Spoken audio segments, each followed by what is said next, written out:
송성구의 뉴스 브리핑. 바이든 대통령은 취임 둘째 날 코로나19와 관련한 8개의 새 행정명령과 하나의 각서에 서명했습니다. 어제 발표된 것까지 더하면 코로나19 관련 행정명령만 10개나 됩니다. 우선 모든 대중교통수단에서 마스크 착용이 의무화됩니다. 특히 26일부터 해외에서 미국으로 입국하는 경우 코로나19 검사를 반드시 받아야 하고 음성 결과를 제출해야 하며 미국에 도착한 뒤에도 CDC가 권고한 일정 기간 동안 격리하는 것도 의무화가 추진됩니다. 또한 연방재난관리청 FEMA가 코로나19와 관련해 동원되는 주 방위군의 예산을 100% 지원하고 국방물자 생산법을 통해 개인보호장비, 주사기, 면봉 등 각종 보건물자 생산을 확대하는 한편 예방접종센터를 만들고 학교와 같은 곳은 감시검사를 실시하라고 지시했습니다.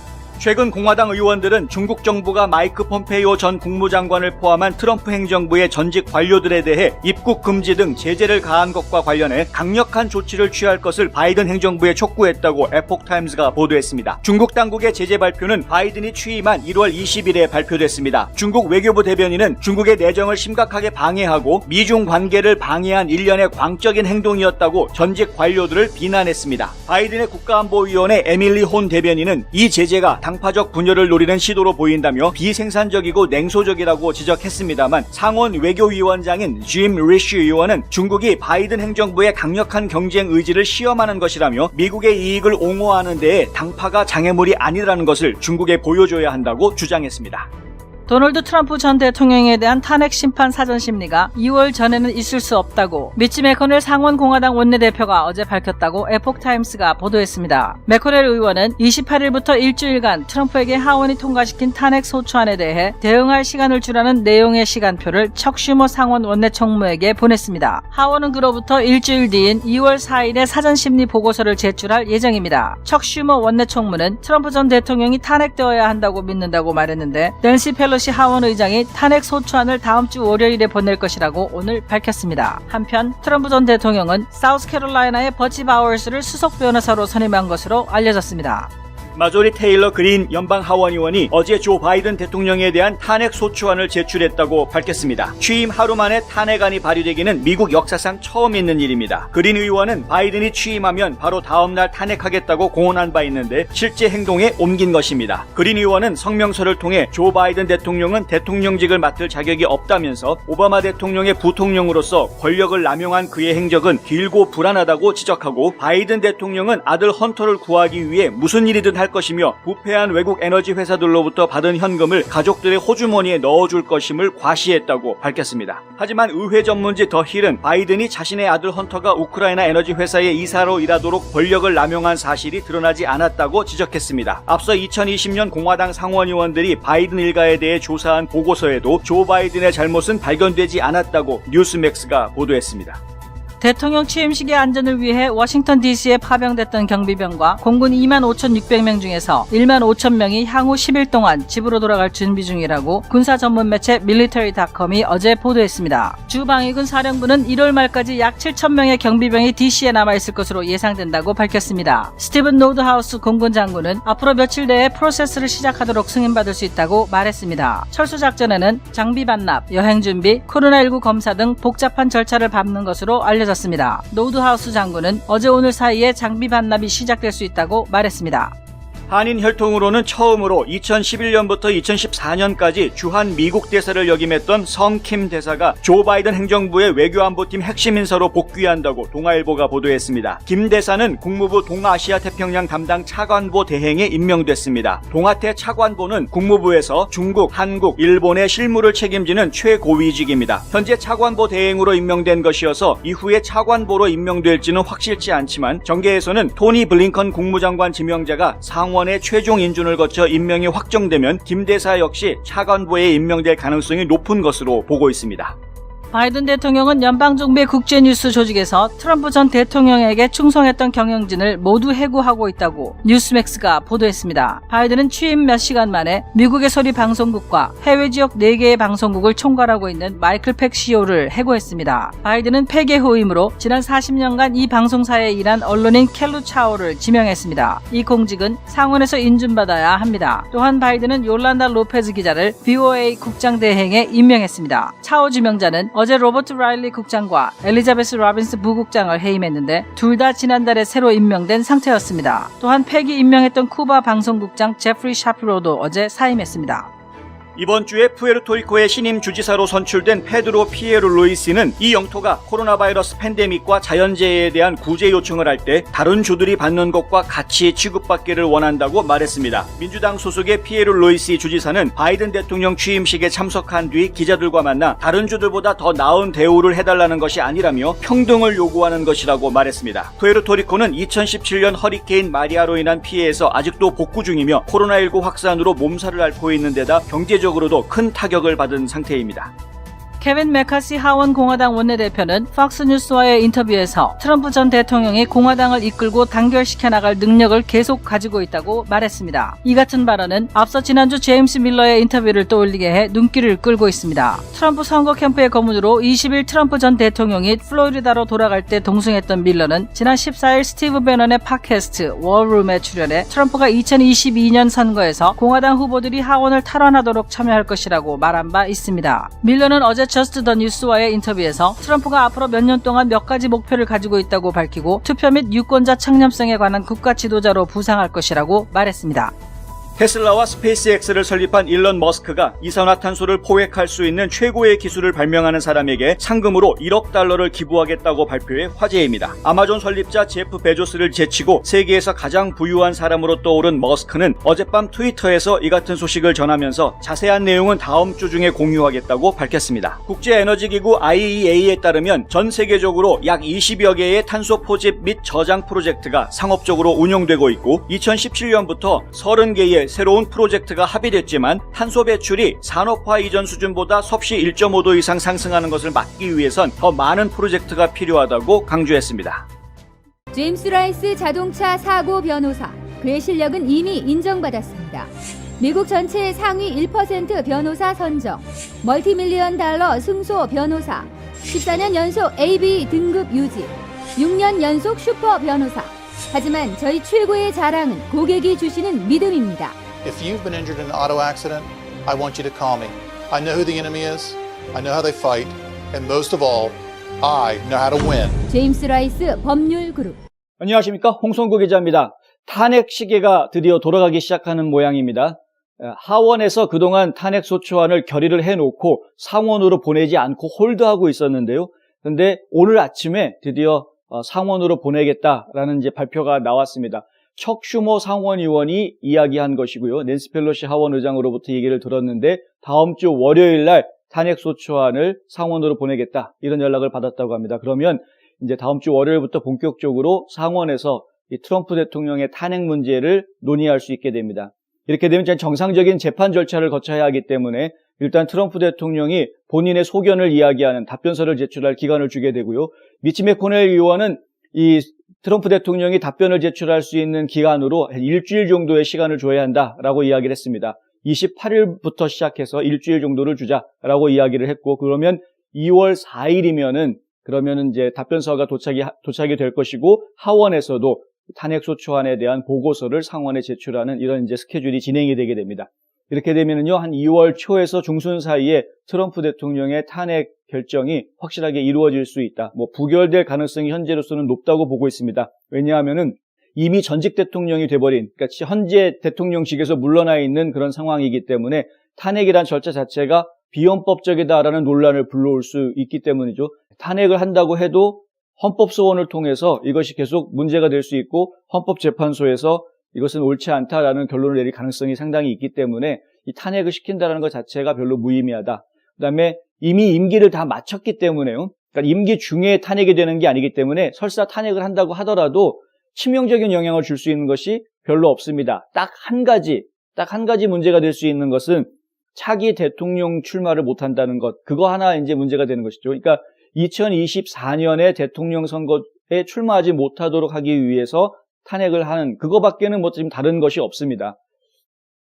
탄핵을 하게 되면은 이제 원래는 전직 대통령 예우를 받지 못하는 것 아니냐, 연금을 못 받게 되는 것 아니냐, 이런 이야기들이 있었는데 그거는 임기를 마치기 전에 탄핵을 받으면 그렇지만 임기를 마치고 난 뒤에 탄핵이 되는 경우라면 그것은 문제가 안 된다. 왜냐하면 연금법이 임기를 다 마치면 연금을 주게 돼 있는 것이기 때문에 그렇다는 것이죠. 탄핵을 받기 때문에 연금을 안 준다가 아니라 임기를 마치지 못했기 때문에 연금을 안 주는 거였는데 탄핵이 임기 후에 이루어지게 되면은 연금 받는 데는 아무 문제가 없다는 것이고, 그러니까 결국에는 실질적으로 이야기할 때 좀 명예에 대한 이야기, 불명예스럽다라는 것, 어디 가가지고 탄핵된 대통령이기 때문에 나 전직 대통령이다라고 이렇게 얘기하기가 좀 민망한 이런 부분이 하나 이제 명예의 실추가 생기는 것이고, 그다음에 또 하나는 2024년에 대통령으로 다시 출마할 수 없게 하는, 이것이 바로 이제 이번 탄핵의 목표가 되겠습니다. 그런데 트럼프 대통령 입장에서 보면은 이번 탄핵의 빌미로 삼았던 1월 6일 의회 난입 폭동 사건, 이거 트럼프 대통령이 부추기지 않았다라는 증거들이 여럿 있기 때문에 이건 뭐 잘못된 주장, 억지 주장에 의한 탄핵이다. 결국은 무죄라는 것이죠. 무죄 판결을 받게 될 가능성이 더 높다. 이렇게 지금 보고 있는 것입니다. 그럼에도 불구하고 지금 백악관부터 상원, 하원 전부 다 민주당이 꽉 쥐고 있는 상황이기 때문에 안심할 수는 없는 그런 입장이어서 일단 탄핵 심판이 진행되는 과정들 저희가 좀 자세히 좀 봐야 하겠습니다. 그런데 말입니다. 여기에서 한 가지 또 재미있는 소식이 어제 들어온 것이요. 그 마조리 테일러 그린 하원의원, 조지아주 출신의 연방 하원의원인데 올해 처음 하원의원이 된 프레시맨입니다. 이제 처음 초선의원이죠. 공화당 서열로 따지면 저 밑바닥 이제 맨 끝에 있는 그런 초선의원인데 아주 용감하게 조 바이든 대통령에 대한 탄핵 소추안을 발의를 했습니다. 본인이 하겠다고 얘기했었는데 정말 했습니다.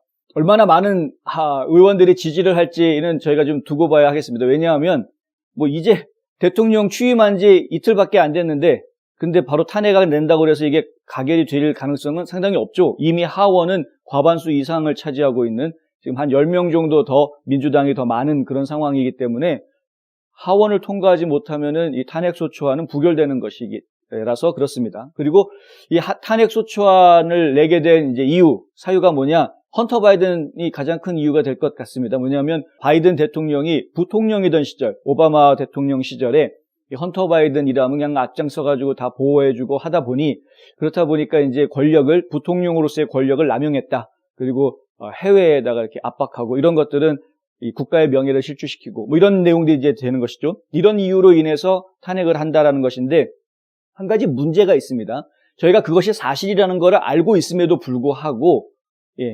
그렇게 엇박질렀다라는 사실이 있었다라는 것을 알고 있음에도 불구하고 그것이 바이든 당시 부통령의 권력 남용이었느냐 하는 부분, 그리고 그것이 아들 헌터 바이든을 위한 행동이었느냐, 이 부분이 상당히 증명하기가 어려운 그런 부분이 있습니다. 실제로 작년에 연방 상원에서 조사위원회가 조사를 실시를 했는데, 우크라이나 스캔들에 대한 조사를 했는데 현금이 오고 간 흔적들, 그리고 불법의 소지가 있어 보인다라는 소견들은 나오기는 했지만 조 바이든 당시 부통령이 실제로 뭔가 권력을 남용했다거나 이런 증거들은 확보하지 못했다. 이렇게 결론을 지었기 때문에 그런 상원조사위원회의 그런 결론이 나온 상태에서 과연 이 그린 의원이 낸 탄핵소추안이, 바이든 대통령에 대한 탄핵소추안이 이게 다른 하원 의원들한테 설득력이 있겠느냐 하는 그런 부분이 있는 것이죠.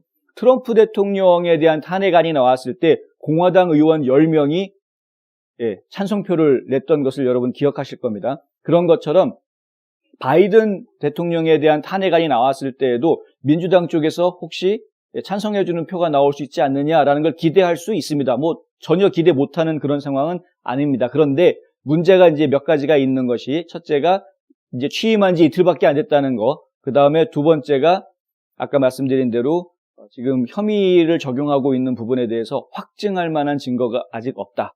그 부분이 지금 문제가 될 수 있다는 것이죠.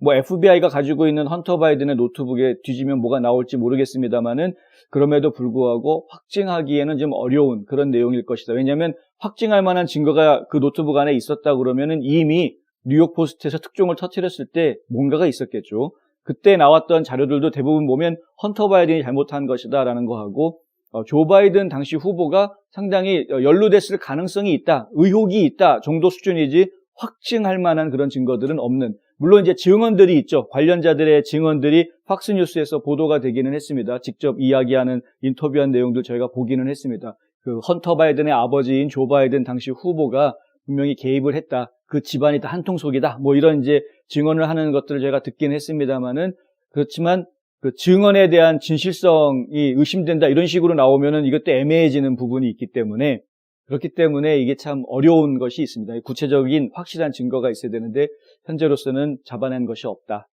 결국에는 이제 이 탄핵안은 하원에서 각하될 가능성이 좀 크다라고 제가 보고 있습니다. 어쨌든 지금 탄핵은 양쪽 다 바이든 대통령에 대한 탄핵 그리고 트럼프 전 대통령에 대한 탄핵 이것이 지금 둘 다 시계가 돌아가게 된 그런 상황이고요.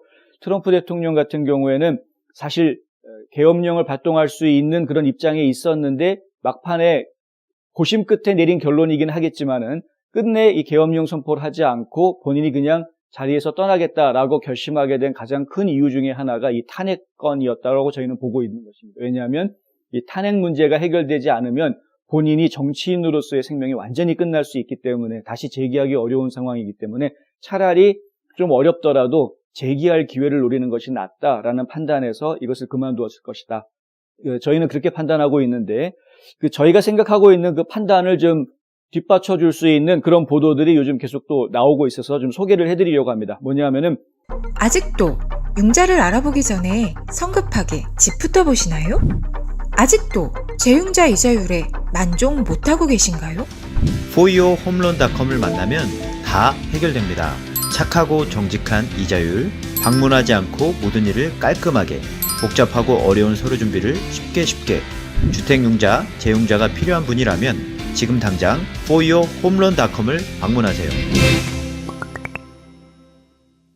박스뉴스에서 나온 이야기인데 케빈 메카시 공화당 하원 원내대표가 있습니다. 어제 박스뉴스에 출연해서 인터뷰하던 중에 이런 이야기를 합니다. 아직도 트럼프 대통령이 이 공화당 하원에 영향력을 행사할 수 있고 공화당을 이끌어 나갈 수 있는 인물이라고 생각한다라는 이야기를 합니다. 충분히 그럴 능력이 있다, 트럼프 대통령한테는. 이게 무슨 얘기냐면은 2022년 하원 선거가 있지 않습니까? 그때 중간 선거를 하는데 그 중간 선거에서 이 하원 의원석이 다시 한번 다 투표를 하게 될 텐데 그때 민주당을 뒤엎고 공화당이 하원의 머저리티, 그러니까 다수당이 될 수 있는 기회를 가질 수 있다라는 것이고요. 그 역할을 해주기에 가장 좋은 인물이 바로 트럼프 대통령이다라는 이야기를 하고 있는 것입니다. 케빈 메카시 이 하원 원내대표는 트럼프 대통령에 대해서 끝까지 지지를 아끼지 않았던 그런 인물이죠. 그런데 실제로 트럼프 대통령도 이런 생각을 하고 있었다라는 보도가 사실 전에 있었습니다. 뭐냐면은요, 제이슨 밀러라는 트럼프 대통령 선거 캠프에서 계속 자문을 해왔던 상임 고문입니다. 그런데 제이슨 밀러라는 이분은 트럼프 대통령하고도 아주 가까운 그 트럼프 대통령의 속마음을 아주 잘 알고 있는 그런 인물로 알려져 있습니다. 실제로 이 트럼프 대통령이 백악관 떠나서 20일 날 플로리다 집으로 갈 때 그때 에어포스 원에 같이 탑승을 했던 그런 인물 중에 하나고요.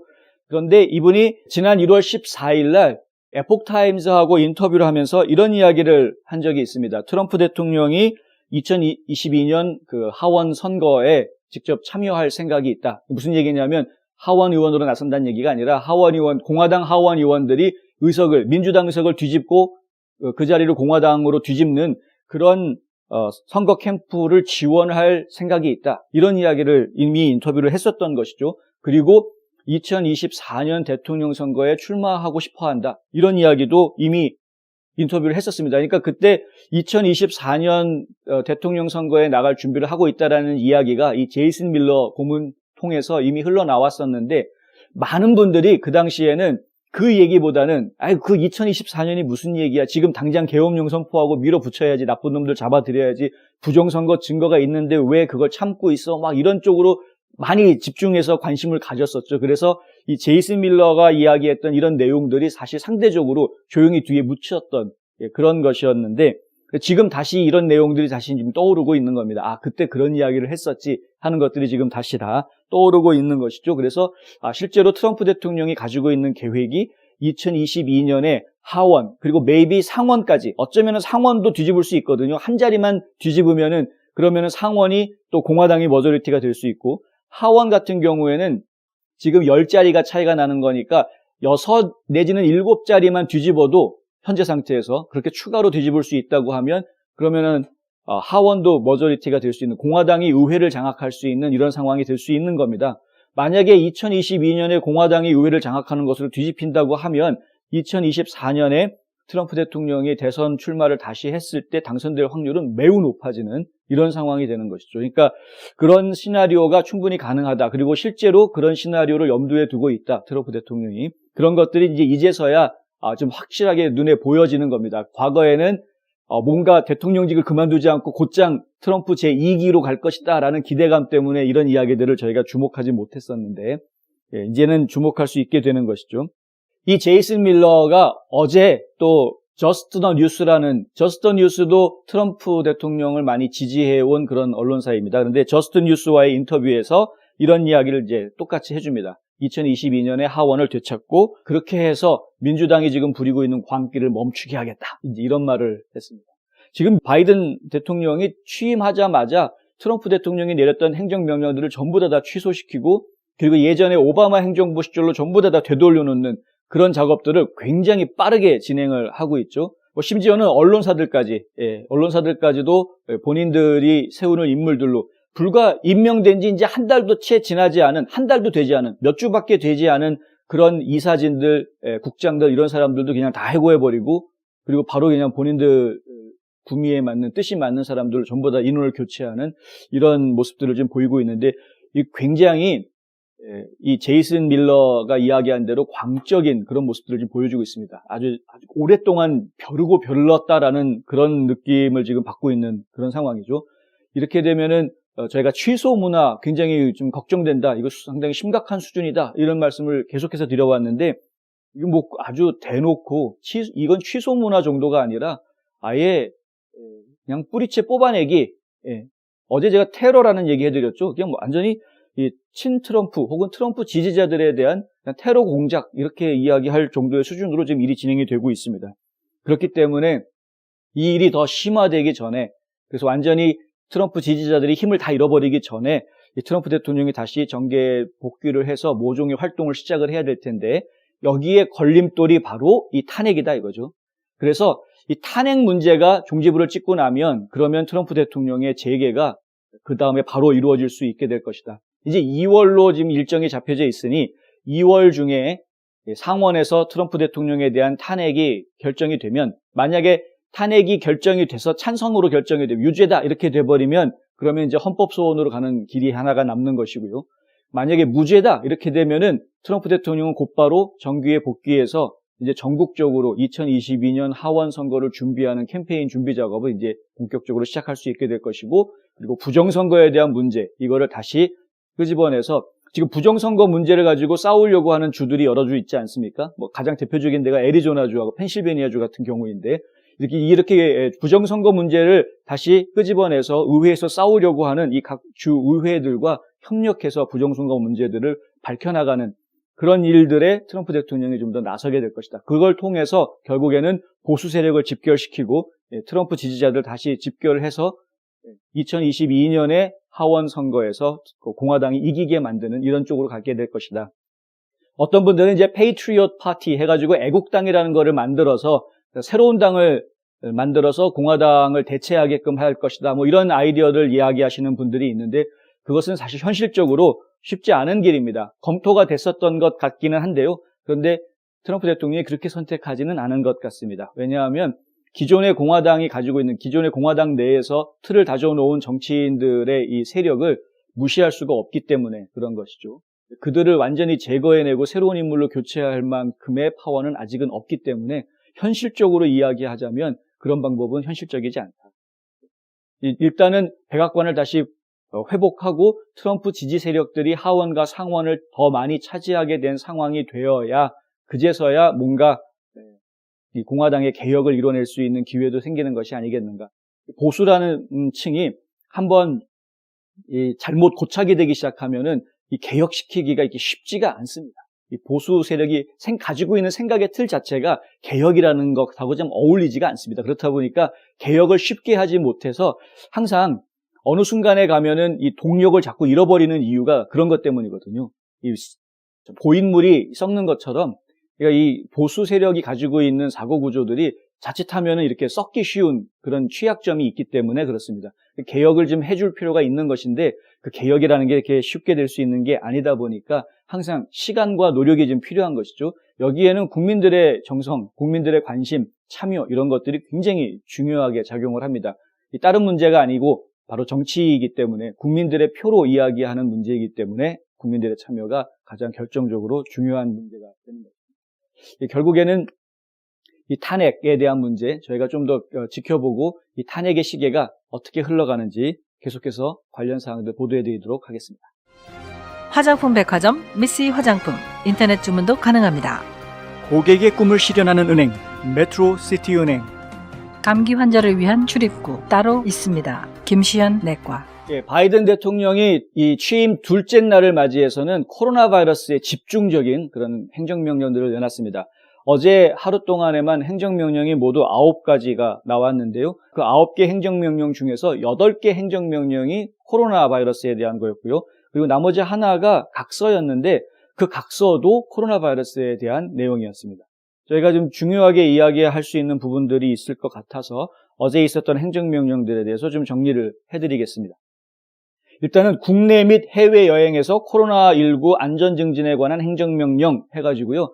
이게 뭐 언론에 이미 많이 보도가 돼 있죠. 항공기, 그다음에 기차, 선박, 그리고 대중교통 여기에서는 무조건 마스크 착용 의무화해라.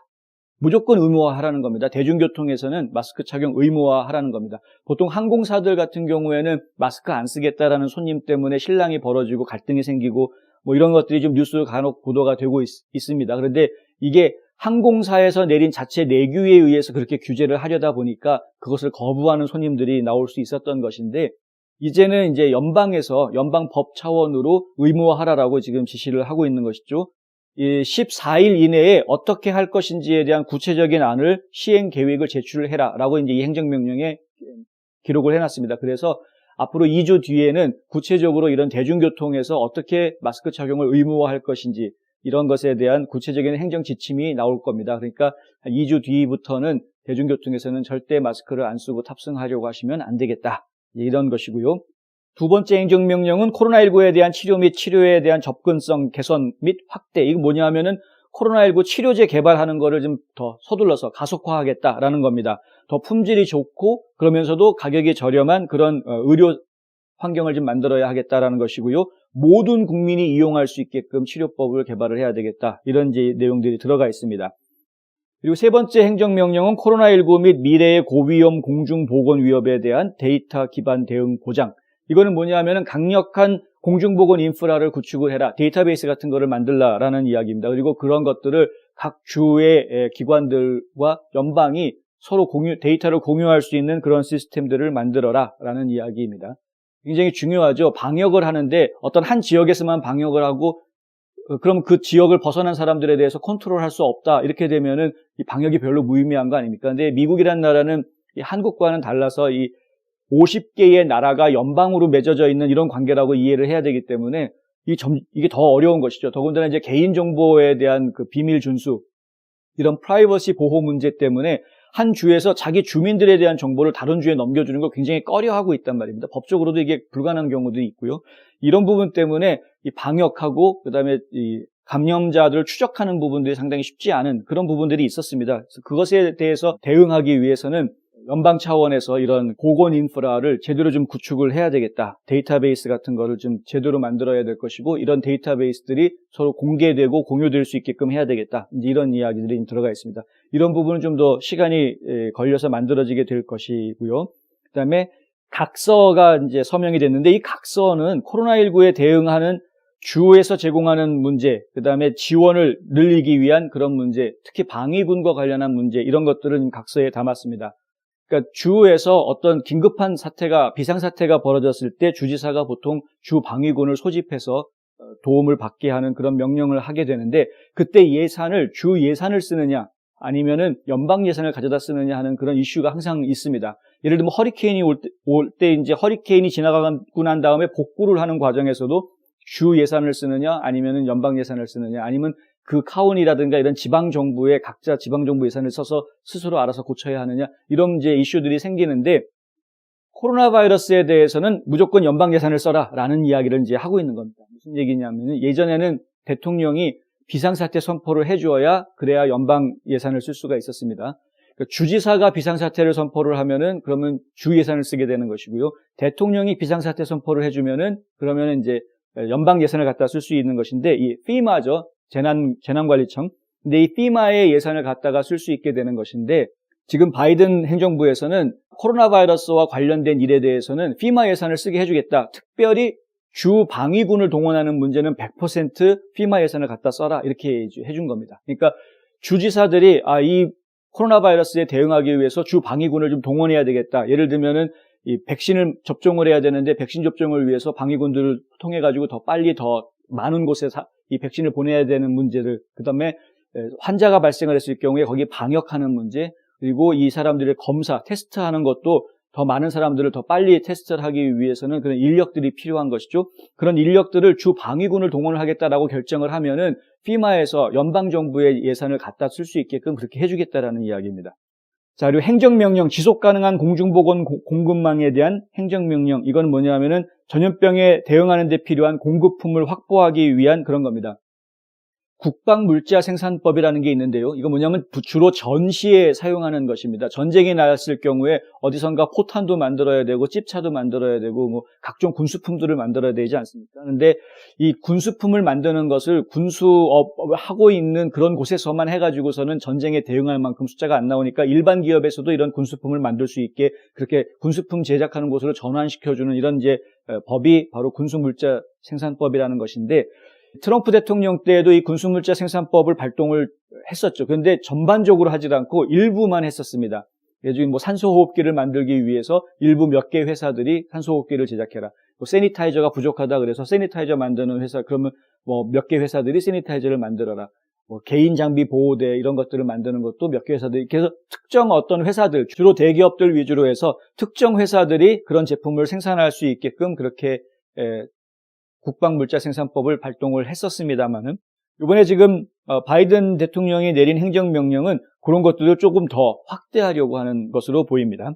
민주당이다 보니까 좀 더 기업들에 대한 규제라든가 제재 혹은 이제 지침, 명령 이런 것들을 좀 더 구체화하고 더 많이 할 것으로 예상이 되는데, 국방물자 생산법을 포함해서 가능한 모든 법적 권한을 사용해서 적절한 조치를 취한다. 이런 식으로 이제 행정명령 안에 들어가 있습니다. 그리고 가능한 한 빨리 비축량을 확보해라. 이게 뭐냐면은 방역을 위해서 필요한 물자, 개인 보호 장비라든가 뭐 마스크라든가 여러 가지 필요한 물자들이 있지 않습니까? 이것들을 최대한 비축량을 확보를 하고, 그리고 이것들을 빨리 유통할 수 있는 유통 시스템을 만들어라.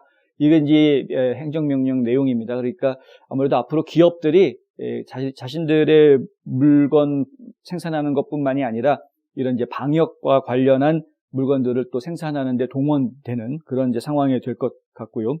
또 이제 행정명령은 공평한 유행성 대응 및 회복을 보장하는 행정명령이라는 것이 있습니다. 여기에서 이제 공평이라는 거, 평등하게 하라는 이야기가 나온 것은 유색인종이라든가 소외계층들을 이야기하는 겁니다. 왜냐하면 유색인종이나 소외계층 같은 경우가 감염률, 그리고 감염률 대비 사망률이 좀 더 높다.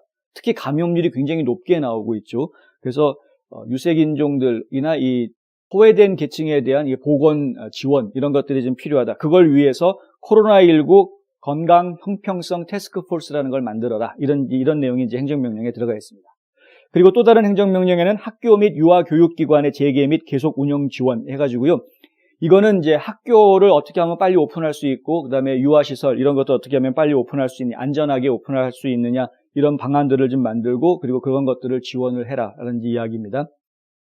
행정명령의 또 하나는 근로자 건강 및 안전보호에 관한 행정명령. 이건 뭐 말 그대로 직장인들을 위한 행정명령이죠. 그 코로나19 속에서도 계속 안전하게 일을 할 수 있도록 어떤 지침들을 만들어서, 그런 지침들을 이 노동부가 오샤라고 있지 않습니까? 이런 곳들을 통해서, 그러니까 산업안전보건청이라고 얘기하죠. 이 오샤를 통해서 각 산업 일선에 이런 지침들이 하달되게 하고, 산업 현장에서 근로자들이 코로나19에 대해서 좀 더 안전하게 일할 수 있도록 그런 이제 방안들을 만들어서 시행을 해라.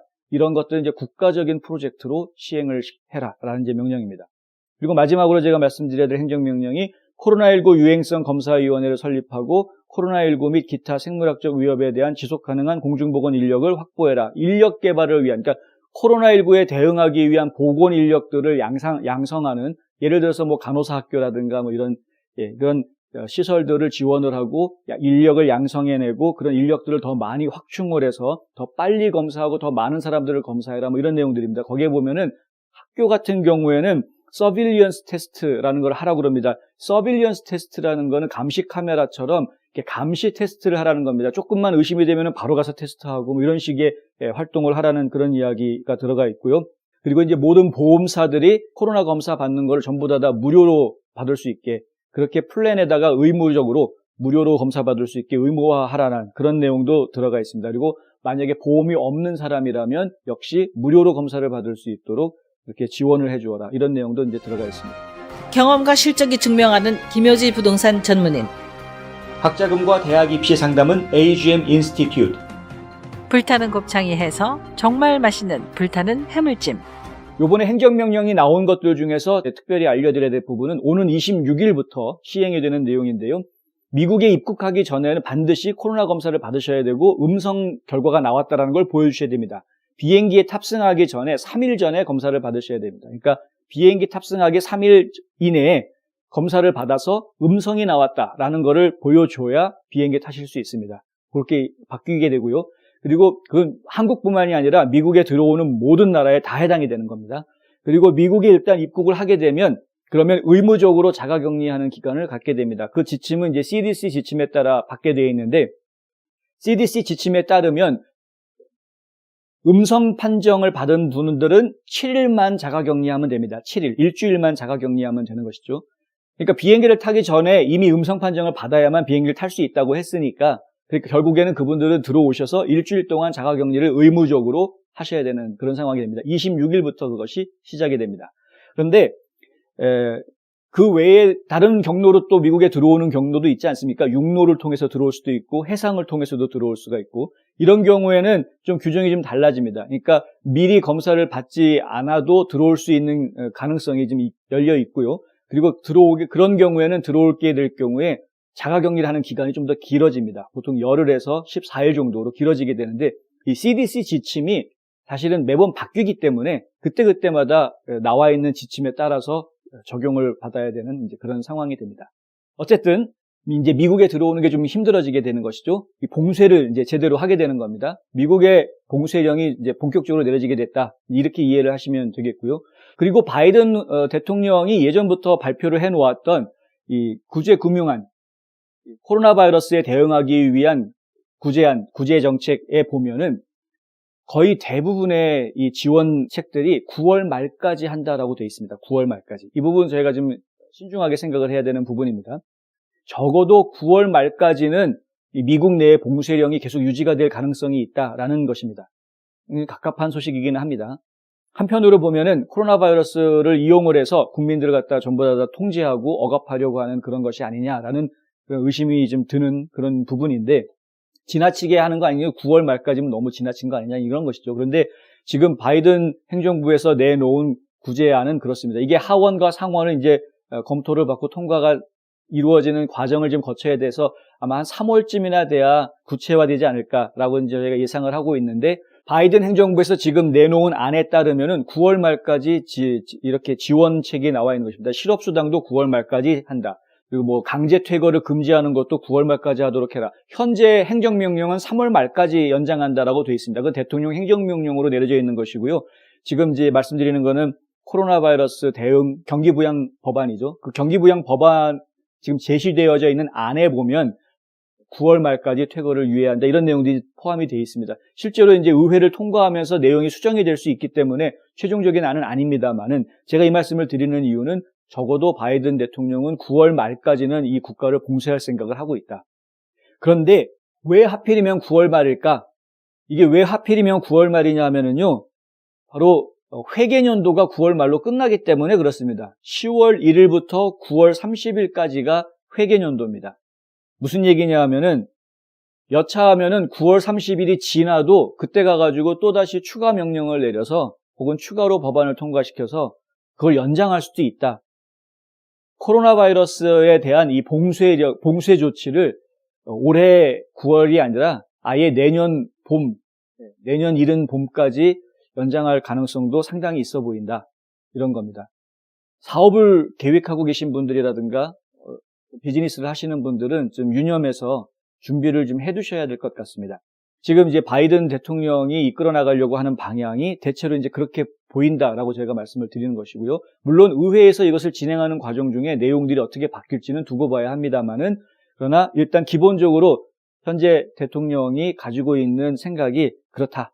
일단은 국가를 다 봉쇄를 하고 최대한 안전하게 한 상태에서 서서히, 안전하다라는 것이 보장이 될 때 그때 가서 서서히 리오픈하는, 재개하는 그런 형태로 운영을 할 가능성이 굉장히 크다라는 것은 다시 한번 말씀을 드립니다. 트럼프 대통령이 초기에 코로나 바이러스를 상대했던 것보다 훨씬 더 강력한 조치들이 지금 취해지고 있고, 그것들이 이제 구체화될 것이다. 지금은 행정명령들이 떨어져 있는 상황이죠. 근데 이 행정명령이라는 것이 그 내용에 보면은 결국은 담당 부서, 담당할 그 각 부서의 장관들한테 명령을 하는 것입니다. 이렇게 법안을 만들어라, 이런 법안을 만들어라, 이런 행정 지침들을 만들어라, 이렇게 시행령을 만들어라, 이런 명령들을 하는 것입니다. 결국에는 그 행정 지침이나 시행령이 만들어지는 거에는 시간이 걸리는데 짧게는 보름에서 길게는 100일 혹은 120일까지도 시간을 주는 경우가 있습니다. 그래서 이 행정 명령들이 실제로 만들어지게 되면 그때 가면 또다시 이제 뉴스들이 터져 나올 것인데,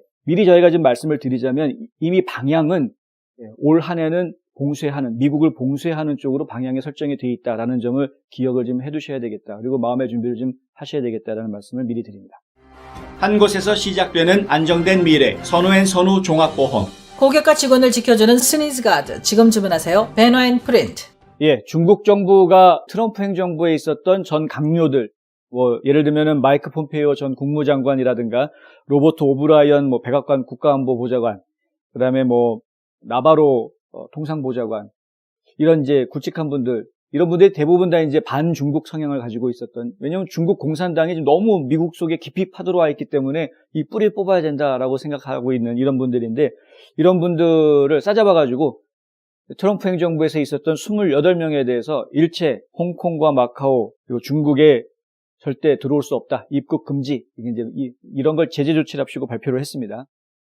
불러도 안 간다라고 얘기할 만한 분들이긴 한데, 그런데 못 들어온다라고 혼자서 먼저 그렇게 얘기를 하고 있는 거죠. 이런 이제 제재 조치를 발표를 했는데, 어쨌든 제재 조치를 발표를 한 것에 대해서 공화당 의원들이 바이든 대통령한테 요구를 하고 나섰습니다. 이거 그냥 그대로 보아서는 안 된다. 예사롭게 그냥 넘어가서는 안 된다는 거죠. 중국 입장에서는 충분히 그런 말 할 수 있는 거 아니냐. 자기들이 당한 게 있으니까. 그러니까 그냥 그렇게 얘기하는 거고, 쟤네들이 저렇게 얘기하는 거는 미국 내에서 민주당하고 공화당하고 편가르기 하고 갈라놓으려고 하는, 내분을 일으키려고 하는, 이간질하려고 하는 그런 작전이니까 거기 넘어가지 말자. 이 정도로 얘기하고 있습니다. 지금 미국 행정부에서는. 근데 이제 공화당 의원들이 지적하는 내용은 그 정도로 우리가 이해하고 넘어가서는 안 된다. 이해하고 넘어갈 문제가 아니라는 거죠. 어떻게 해서든 중국한테 확실하게 입장을 보여줘야 된다는 겁니다. 미국의 입장을 보여줘야 된다는 겁니다. 사실 바이든 행정부는 처음에 출범하기 전부터 트럼프 행정부가 이어오던 여러 가지 것들 다 뒤엎기는 하겠지만 중국에 대한 부분은 계속해서 유지할 것이다. 상당 부분을 유지할 것이다 라고 이야기를 하지 않았습니까? 그리고 국무장관 내정자인 블링컨 같은 경우에도 인사청문회 할 때 중국이 적이냐 아니냐 이렇게 물어봤을 때 일정 부분에 대해서는 적이라고 인정한다 라고 이야기했던 것을 제가 기억을 하는데, 그러면 분명히 입장을 보여줘야 된다는 것이죠. 그리고 설사 정적이었다고 하더라도, 트럼프 행정부가 바이든의 정적이었다고 하더라도 미국 국민에 대해서 중국이 이래라 저래라 하는 것은 옳지 않다라고 일갈해줘야 되는 거 아니냐 이겁니다. 당연한 이야기죠. 당연한 이야기입니다. 역지사지 해야 된다는 건데 4년 뒤가 되면 이제 반대 입장이 될 수 있는 거 아닙니까? 그러니까 잘 생각을 해봐야 되는 겁니다. 바이든 행정부 입장에서는 바이든 행정부는 미국을 대표하는 행정부이니까, 그러니까 결국에는 정적 이런 거 신경 쓸 게 아니라 일단 미국에 대해서, 더군다나 전직 대통령에 대해서 이러쿵저러쿵, 그리고 전직 관료들에 대해서, 명색이 장차관들인데 이 사람들에 대해서 입국 금지를 하니 많이 이런 이야기는 너희들이 그런 얘기할 자격 없다. 우리 국민들은, 우리 장관들은 이미 본인들의 업무에 충실했던 것이다 라고 제대로 한마디 좀 쏴붙여줘야 되는 거 아니냐 이런 거죠. 그렇게 해서 지금 바이든 행정부가 진짜 중국을 적으로 생각하고 있다는 것을 분명하게 좀 보여달라라고 공화당 의원들이 지금 목소리를 좀 냈습니다. 이 목소리가 받아들여질지 한번 지켜봐야 하겠습니다. 저희가 중국이 미국의 적이라는 것을 저희가 분명히 알았는데 과거에는 그렇게까지 생각을 못했지만은 지금은 분명히 중국이 미국의 적이라는 것을 알고 있는데 진짜 이 중국에 대해서 제대로 한마디 못하는 그런 약한 미국의 모습을 보여주어서는 좀 곤란하지 않겠는가.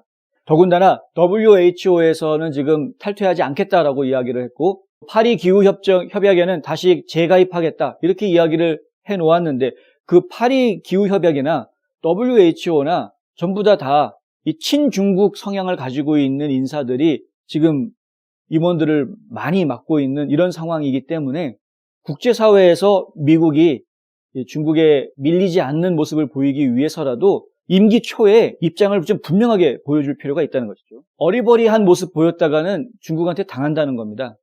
이거는 공화당 의원들이 한 이야기를 정말 충정 어린 조언으로 받아주기를 바랍니다.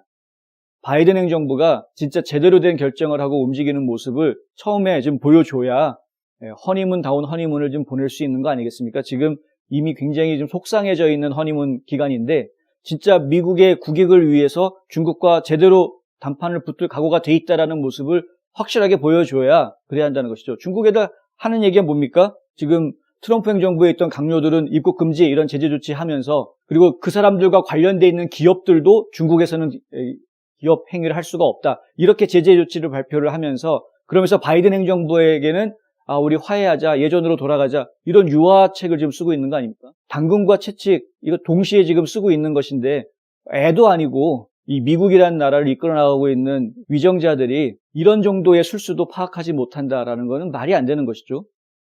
당연히 뜨끔하게 한번 얘기를 해줘야죠. 한번 보겠습니다. 뭐 사실 현실적으로 중국으로부터 많은 돈을 받았던 분들은 그런 말을 하기가 쉽지 않겠지만 그럼에도 불구하고 어떤 모습을 보이는지 한번 지켜보도록 하겠습니다. 웃을 수 있습니다. 울 수도 있고요. 감격할 수도 있습니다. 바로 음악 때문에. 박형광의 콘서트 토크에서 확인하시죠. 한 가지 알려드리겠습니다. 저희 뉴스앤포스트에서는 새로운 방송 프로그램을 시작하려고 합니다. 그것은 이제 음악 프로그램인데요.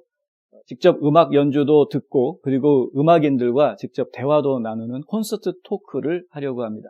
박평강 지휘자가 직접 진행을 맡게 되고요. 한 달에 한 번 정도 일단은 개최를 하려고 합니다. 그리고 저희가 생방송으로 진행을 하려고 합니다. 여러분들이 좀 많이 기대를 가져주시기 바랍니다. 이번 방송 프로그램은 미주한인문화재단에서 기획을 했고요. 이 미주한인문화재단이 어떻게 해서든 지역사회 음악인들을 좀 더 많은 무대에 설 수 있도록 도와주려는 그런 노력의 일환으로 진행을 하고 있습니다. 또 이 방송을 통해서 이 팬데믹 때문에 많은 어려움을 겪고 스트레스를 받고 또 심적인 고통을 겪고 있는 많은 분들에게 위안을 주고 지친 이민 생활 속에 휴식의 시간을 제공을 하고 또 새로운 힘을 얻으실 수 있게 해드리는 그런 귀한 시간이 됐으면 하는 마음입니다. 여러분들이 이렇게 지켜봐 주시고요. 생방송으로 진행합니다. 첫 방송은 1월 24일 오후 6시 동부표준 시간으로 오후 6시에 시작을 합니다. 물론 시간이 지난 다음에는 녹화 방송으로 계속 보실 수 있도록 해놓을 것이고요.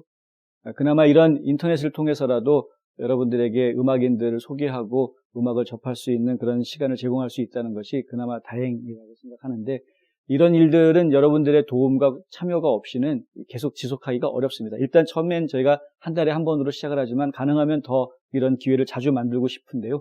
여러분들께서 좀 지원해 주시고 도와주셔야 이 일이 좀 더 자주 그리고 더 성공적으로 진행될 수 있을 것이라 생각합니다.